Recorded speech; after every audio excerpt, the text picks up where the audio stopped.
राधे कृष्णा। जय भोलो सीता रामचंद्र भगवान की जय। श्री राम जय राम जय जय राम। श्री राम जय राम जय जय राम। श्री राम जय राम जय जय राम। श्री राम जय राम जय जय राम। जय भोलो सीता रामचंद्र भगवान की जय। जय भोलो राष्ट्रगुरु समर्थ रामदास स्वामी की जय। जय भोलो स्वराज्य सिंहासनाधिपति छत्रपति शिवाजी महाराज राजे की जय। மகோன்னதமான ராம்லல்லாவினுடைய அழகான ஃபர்ஸ்ட் பர்த்டே அப்படி சொல்லலாமா? அயோத்தியாலே ராம்லல்லா தன்னுடைய கோவிலுக்குள்ளே வந்த பிறகு, தன் திருமாளிகையில் அவன் நுழைந்த பிறகு அழகான முதல் ஆயுஷ ஹோமம், பர்த்டே. அப்ப செலிப்ரேட் பண்ணணும் இல்லையா? செலிப்ரேட் பண்றதுக்கு தி பெஸ்ட் மெத்தட் என்ன? அவனுக்கு பிடிச்ச பக்தர்களை பத்தி பேசுறது, நினைக்கிறது, அவர்களை கொண்டாடுறது. எஸ், சோ ராம்லல்லா ரொம்ப சந்தோஷப்படுவாங்க. ஏன்னு கேட்டா, சமர்த்த ராமதாசருடையதான அழகான ஜோரான அற்புதமான அதிவிசேஷமான சரித்திரத்தை நாம அனுபவிக்கிறது.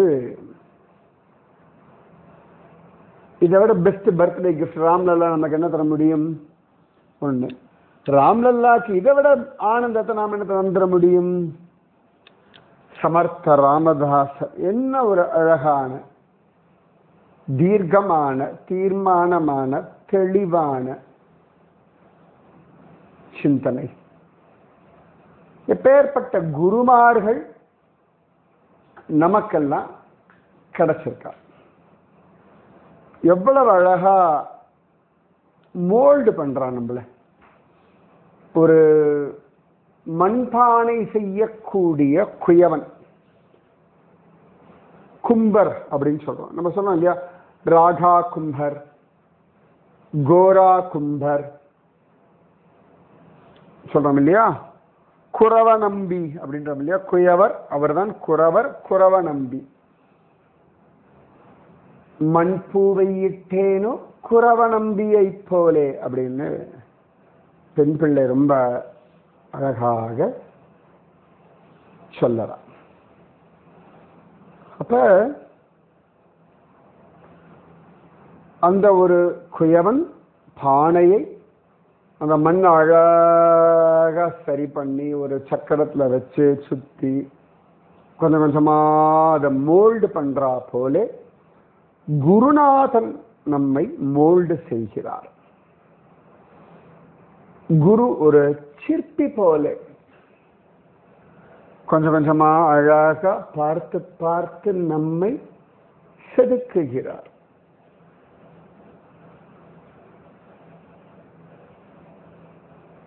குரு அவ்வளவு ஸ்ரத்தையோட இருக்கார். நம்முடைய வாழ்க்கையில, நம்முடைய சரீரத்துல, நம்முடைய வெற்றியில நம்முடைய தேவைகள்ல, நம்முடைய மனோபாவத்துல எல்லாத்துலயும் ஸ்ரத்தையோட இருக்கார். அந்த சின்சியாரிட்டி எப்படி ஒரு அம்மா தன் குழந்தையுடைய விஷயத்துல ஸ்ரத்தையோட இருக்காளோ அதுபோல ஒரு ஸ்ரத்தை ஜோரா குரு நம்ம மேல இருக்கார். அது அழகா உணர்ந்தவள் வேணாபாய், சத்ரபதி சிவாஜி, கல்யாண் சுவாமி, உத்தவ்ஜி, பல பேர்.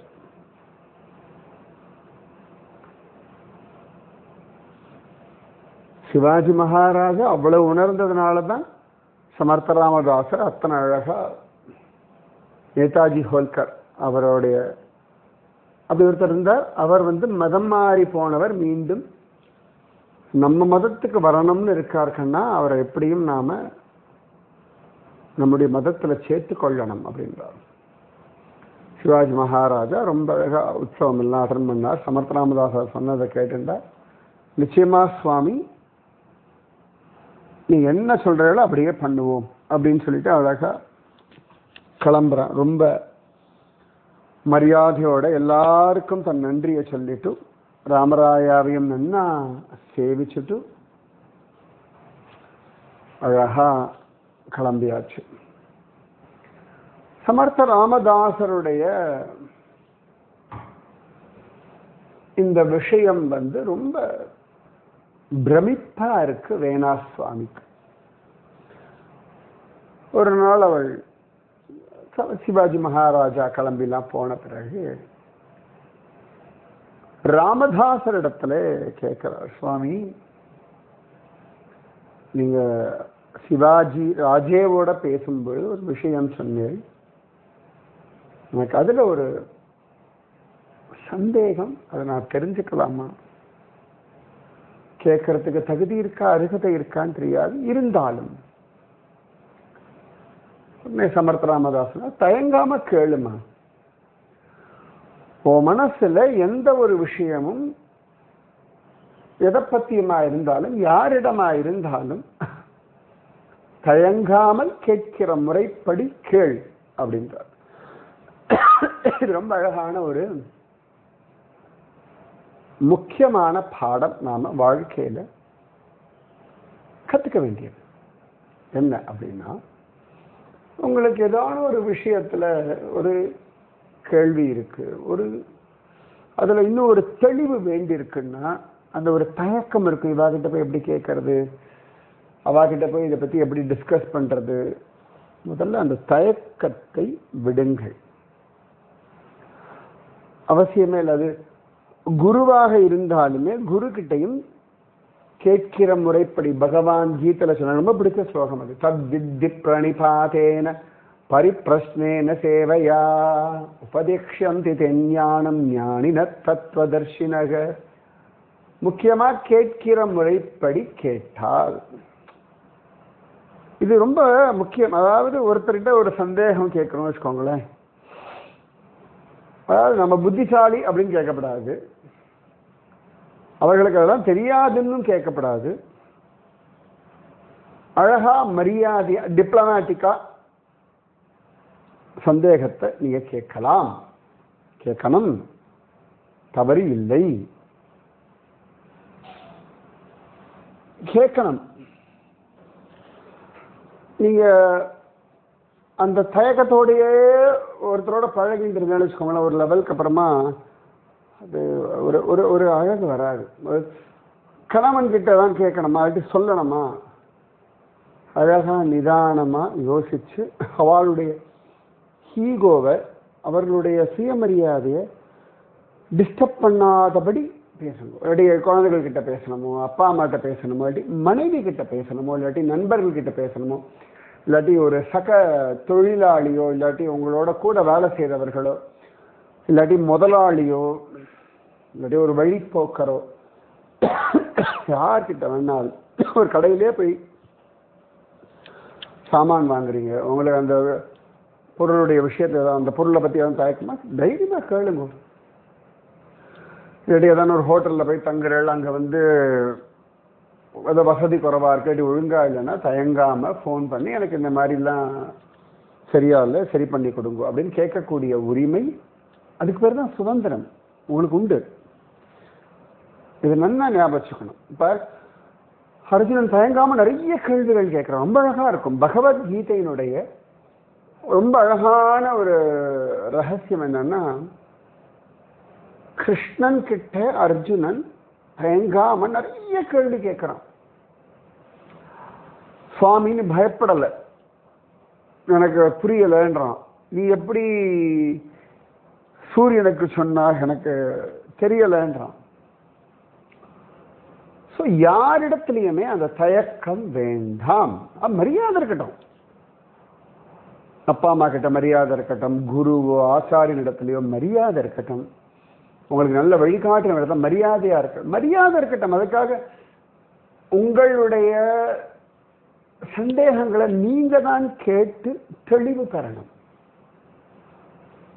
யாரோ ஒரு விஷயம் உங்கள்கிட்ட பண்ண சொல்றா, அந்த விஷயத்துல உங்களுக்கு பெரிய உடன்பாடு இல்லை அப்படின்னா நீங்க சொல்லணும், எனக்கு இந்த மாதிரி இந்த விஷயத்துல உடன்பாடு இல்லை அப்படின்றது. ஒரு அரமணசோட ஒத்துக்காதீங்க. அப்ப என்ன ஆகுனா ஒரு ராங் சிக்னல். அது சரி, நீங்க அதை ஒத்துட்டு உங்களுக்கு புரிஞ்சு கொடுத்து நீங்க அதை ஒத்து நீங்க அதில் ஹாப்பி அப்படின்னு நினைச்சுட்டுருவா. Sure not happy. தைரியம் இல்லை அப்படின்லாம் சொல்ல மாட்டேன், பயம்லாம் சொல்ல மாட்டேன். ஒரு தயக்கம், அந்த தயக்கத்தை விட்டு வந்து தான் ஆகணும். அந்த தயக்கம் நீங்கும் பொழுது இன்னும் இன்னும் ஞானம் விருத்தி ஆகும். நம்ம ரொம்ப அழகா இருக்கும். வேதவியாசர் நாரதருடைய ஒரு சம்வாதம் நம்ம பாகவதம் ஆரம்பத்தில். நாரதர் வந்து இது மாதிரி சொல்ல, எனக்கு வந்து பகவத் விஷயங்கள்லாம் எழுதுன்னு சொல்லிட்டு நான் இந்த வேலைக்காரி பிள்ளையா இருந்தேன். அப்போதான் எனக்கு வந்து உபதேசமாச்சு. அதுக்கப்புறமா அந்த ஜென்மால எங்கள் அம்மா இறந்து போன பிறகு எனக்கு ஒரு தடவை பகவத் தர்சனம் கிடைச்சது. ஆனால் அதுக்கப்புறம் கிடைக்கல. பகவான் வந்து சொல்லிட்டான், இந்த ஜென்மால் இது ஒன்று தான் தரிசனம்னு சொல்லிட்டான். அடுத்த இதில் பிரம்மாவுடைய புத்திரனாக வரும்பொழுது உனக்கு மீண்டும் நீ கூப்பிடும் பொழுதெல்லாம் வருவேன் அப்படின்னு சொன்னார். அப்படின்னு சொல்லி தன் பூர்வ ஜென்ம வரலாறை சொல்லிட்டு ரொம்ப அழகா நாரதர் சொல்றார். எல்லாம் கேட்டுக்கிறார் வேதவியாசர். கேட்டுட்டு வேதவியாசர் நாரதரை பார்த்து சந்தேகம் கேட்கிறார். இந்த மாதிரி நீங்க எல்லாருக்குமே வந்து அந்த ஜென்மா முடிஞ்சதுக்கு அப்புறமா எல்லாம் மறந்து போயிடும். நீங்க வந்து அந்த ஜென்மா முடிஞ்சு பிரளயம் வந்து அதன் பிறகு பிரம்மாவுடைய மானசீக புத்திரராக இருக்கேன்னு சொல்றேன். அப்ப எப்படி அந்த நினைவு அழியாமல் இருக்குன்ற ரொம்ப அழகான கேள்வி. ரொம்ப ரொம்ப அழகா இருக்கும். அவர் கேட்கிற மெத்தேடு ரொம்ப அழகா இருக்கும். அப்புறம் நாரத சிரிச்சுன்னு சொல்றார், பகவத் அனுகிரகத்தினாலே பகவான் எனக்கு அந்த ஞாபகத்தை கொடுத்ததுனாலே இருக்கு அப்படின்னா. அப்ப எந்த ஒரு விஷயமா இருந்தாலும் யாராக இருந்தாலும் தயங்காமல் கேட்கலாம், கேட்க முடியும், கேட்கணும். தப்பே கிடையாது. கேள்வி கேட்கறது வந்து தப்புன்னு நம்ம சனாதன தர்மம் ஒரு நாளுமே சொல்லி தர்றது. சரியா?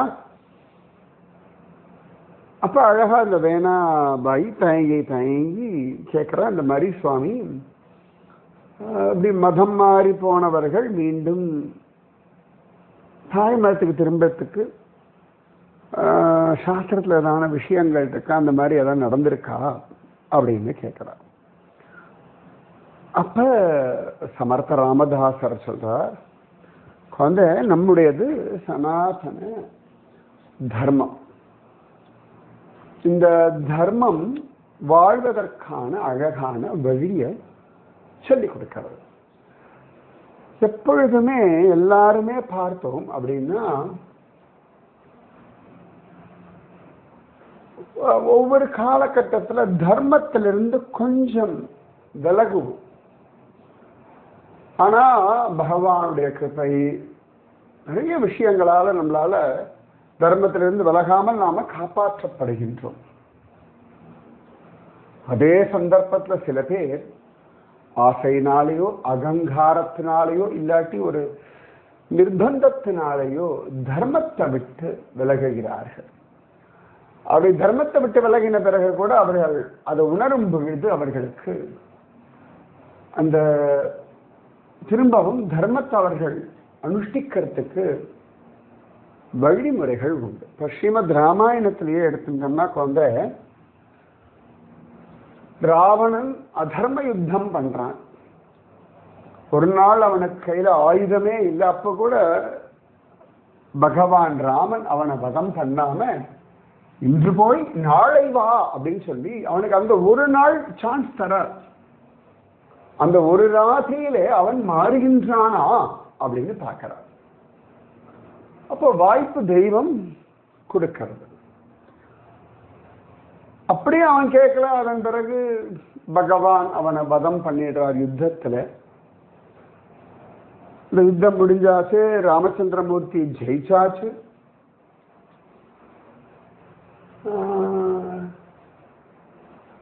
அப்ப விபீஷணனை பார்த்து ராமன் சொல்றார், விபீஷணா, ராவணனுடைய இந்த சரீரத்துக்கு, அந்த இறந்த சரீரம் இருக்கு இல்லையா, ராவணனுக்கான அந்திம காரியங்கள் பண்ணு. எல்லா பகையும் மரணத்தோடு முடிவடைகிறது அப்படின்னு பகவான் சொல்றான். சொல்லிட்டு ஒரு கால் நீ பண்ண மாட்டான்னு சொன்னா நான் பண்றேன் ராவணனுக்கு அந்திம காரியம் அப்படின்றார். என்ன ஒரு மனசு இல்லையா? அப்ப இது ஒரு தர்மம். அதே போல வந்து ஜெய விஜயர்கள் வைகுண்டத்துல இருந்துட்டு சனகாதி முனிவர்களிடத்துல அபச்சாரப்படுறார்கள். அப்ப சனகாதி முனிவர்கள் அவர்களுக்கு சாபம் கொடுத்துடுறா. ஏன்னா அவ தர்மத்தை மீறதுனாலே, அதர்மத்துல நடந்ததுனாலே அவர்களை பூலோகத்துல அசுராளா போ 3 ஜன்மான்னு சொல்லிட்டான். அப்ப பகவான் நாராயணன் சொல்றான், அந்த அவளுக்கு கொடுத்த சாபம் கொடுத்தால் அதே அந்த 3 ஜன்மா கழிஞ்சு மீண்டும் என்னையே அடைவதற்கும் நீங்கள் அனுகிரகம் பண்ணுங்கன்னு சொல்ல சனகாதி முனிவர்கள் அவர்களுக்கு 3 ஜென்மாவையும் பகவான் கையினாலேயே மரணம், 3 ஜென்மா கழிச்சு மீண்டும் பகவானை அடைவதற்கான ஒரு வரம் தரார்கள். அப்ப தர்மத்தை விட்டு விலகினவர்கள் மீண்டும் தர்மத்தில் வர முடியும், தர்மத்தை ஃபாலோ பண்ண முடியும். நலகூபரன் மணிகிரீவன் குபேரனுடைய பிள்ளைகள் அகம்பாவத்தினாலே ஐஸ்வர்ய மதத்தினாலே இருக்கார். நாரதர் அவமானப்படுத்துறார். நாரதரே அவர்களுக்கு மரமா போகிறதுக்கு சாபம் கொடுக்கிறார். மரமா இருந்தவுடனே அவர்களுக்கு சத்புத்தி உண்டாகிறது. தாங்கள் செய்தது தவறுன்னு உணர்கின்றார்கள். அப்ப அவர்களுக்கு அந்த மரஜன்மாவிலிருந்து கண்ணன் விடுதலை கொடுக்கிறான் இல்லையா? அப்ப அத்தனை ஜோராக பகவான் வழி நடத்தான். இப்ப தர்மத்திலிருந்து விலகினவர்கள், அதர்மத்தை ஏற்றவர்கள் ஒரு காலத்துல திரும்பியும் தர்மத்தை புரிஞ்சுண்டு அதர்மத்திலிருந்து வெளில வரார்கள். அப்படின்ற பட்சத்துல அவர்களுக்கு நாம கை கொடுத்து தூக்கணும். தவறு செய்யறது மனுஷ இயல்புதானே கண்ணா. இந்த தவறு செய்யறதுல குத்தி குத்தி காட்டி ஒதுக்கிட்டே இருக்க அந்த கூட்டம் பெருசாயிடும். அவர்கள் இன்னும் அக்கிரமம் செய்வார்கள், மற்றவர்களையும் அதர்மத்தை பண்றதுக்கு தூண்டுவார்கள். அதனால நம்ம தர்மத்திலிருந்து விலகி அதர்மத்தின் பாதை, ரொம்ப அழகா ராமதாசர் சொல்றார், நம்மளுடைய தர்ம பாதை இதிலிருந்து விலகி ஒருத்தன் அதர்ம பாதைக்கு போனாலும் அவனுக்கு அதுல ஒரு நியாயம் வந்து ஞானம் வந்து திரும்பவும் தாய் மதத்திற்கு சனாதன தர்மத்திற்கு திரும்புறான்ற பட்சத்துல அவனை நாம சேர்த்துக்கொள்ளணும். பகவன் நாமத்தை கொண்டு அவனை அழகா சுத்தப்படுத்தி மீண்டும் நம்மோடு சேர்த்து கொள்ள வேண்டியது நம்முடைய கடமை. என்ன ஒரு விசாலமான ஹிருதயம், என்ன ஒரு தாட் ப்ராசஸ், இன்க்ளூசிவ்னஸ் சொல்லுவார். எல்லாரும் சேர்த்து அரவணைச்சு எடுத்துட்டு போக, இது ரொம்ப முக்கியம். இன்னைக்கு காலகட்டத்தில் இந்த சேர்த்து அரவணைத்து செல்லுதல் அப்படின்றது வரணும். குடும்பங்கள்ல ரொம்ப அவசியம். சேர்த்து அப்படி அரவணைச்சு அப்படி எடுத்துட்டு போகணும். குற்றங்கள் பண்ண இருக்கும், தவறுகள் பண்ணுவோம், அதெல்லாம் தப்பு தண்டிச்சு கண்டிச்சு தண்டிச்சு அரவணைச்சு எடுத்துட்டு போகணும். வெட்டி ஓட முடியாது. அதே சந்தர்ப்பத்தில் ராவணன் போல மகாபாபியா இருக்கன்னா விபீஷன் மாதிரி விலகித்தான் வரணும். கொஞ்சம் தர்மம் ரொம்ப சூக்ஷ்மமானது. இப்ப சமர்த்த ராமதாசர் ரொம்ப அழகா சொல்ற, those who are interested to come back, யாருக்கு மீண்டும் வர வேண்டும் என்கின்ற ஆசை உள்ளதோ அவர்கள் மீண்டும் நம் தாய் மதத்திற்கு வருவதற்கு, தாய் மதம் திரும்புவதற்கு அதற்கான ஒரு வாய்ப்பை, ஒரு சூழ்நிலையை நாம் கொடுக்க வேண்டும். 400 வருஷத்துக்கு முன்னாடி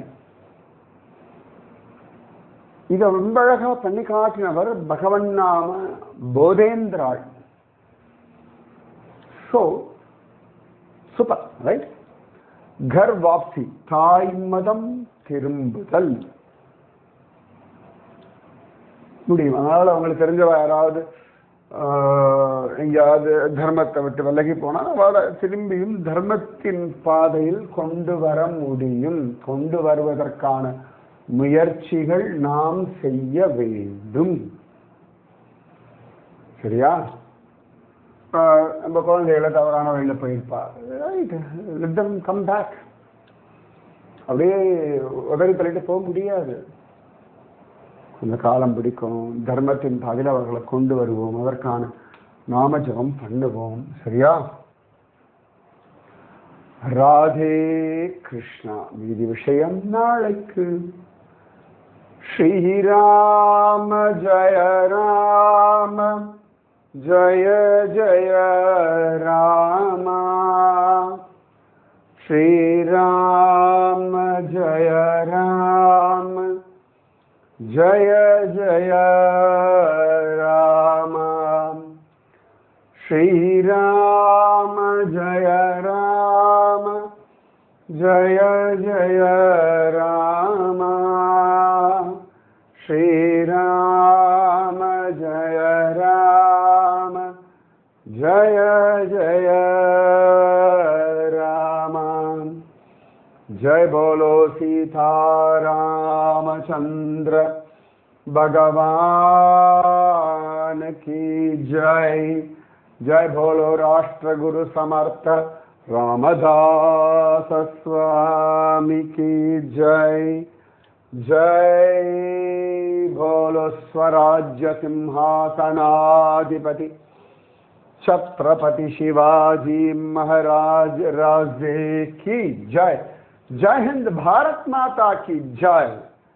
राधे कृष्णा.